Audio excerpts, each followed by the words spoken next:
आज के युवा विराट कोहली, धोनी, रोहित, पता नहीं कितने क्रिकेटरों को सपोर्ट करते हैं।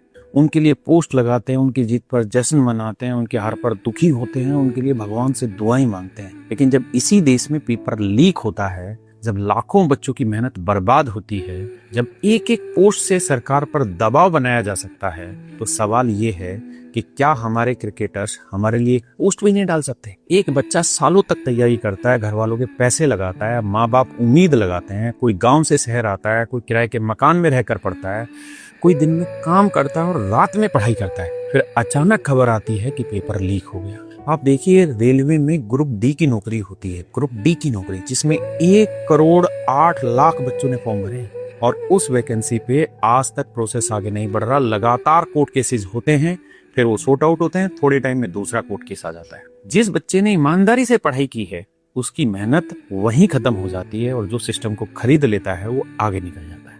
ये सिर्फ एक एग्जाम का इश्यू नहीं है, लाखों युवाओं के फ्यूचर का सवाल है। ये उस बच्चे की जिंदगी का सवाल है जिसने सोचा था कि एक नौकरी से घर बदल जाएगा। हम क्रिकेटर्स को प्यार देते हैं, उनकी ब्रांड वैल्यू बनाते हैं, आप उनके मैच देखते हैं, उनके लिए ट्रेंड चलाते हैं, तो फिर जब देश के स्टूडेंट पेपर लीक से टूट रहे हैं तो उनसे बस इतना ही चाहिए कि एक पोस्ट, एक आवाज, एक सपोर्ट कर दें। वो प्रेमानंद महाराज जी के आश्रम में हर बार जाते हैं, लेकिन क्या उनको इतना नहीं समझ में आता है कि एक पोस्ट इन बच्चों के जीवन में बड़ा प्रभाव डाल सकता है? उनको इतना बड़ा सेलिब्रिटी बनाया किसने?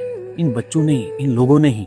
तो क्योंकि उनके एक पोस्ट से मुद्दा नेशनल लेवल पर पहुंच सकता है। समझने की बात यह है, उनकी एक लाइन से सरकार पर प्रेशर बन सकता है, उनकी एक आवाज से बच्चों को लगेगा कि कोई बड़ा चेहरा उनके साथ खड़ा है। लेकिन दुख इस बात का है कि हम उनकी जिंदगी में वैल्यू ऐड करते हैं, पर जब बच्चों की बारी आती है तो उन्हें साइलेंस मिलती है। पेपर लीक कोई छोटी बात नहीं है, ये सालों की मेहनत की गई चोरी होती है। ये गरीब और मिडिल क्लास स्टूडेंट के सपनों पर हमला है। ये उन माँ बाप के सेक्रीफाइस की इंसल्ट है जो अपने बच्चों को पढ़ाने के लिए खुद की जरूरतें काट देते हैं। इसलिए अब स्टूडेंट को खुद अपनी आवाज उठानी होगी, क्योंकि अगर आप चुप रहेंगे तो हर एग्जाम के बाद यही होगा, पेपर लीक, फिर केस, फिर डिले और फिर नया स्ट्रगल। क्रिकेटर्स आपके हीरो हो सकते हैं, लेकिन ये वो बदतमीज आदमी हैं जो आपके साथ हुए अन्याय में एक दिन खड़े नहीं होंगे। आपको अपनी फाइट खुद से लड़नी है, कोई और नहीं लड़ेगा।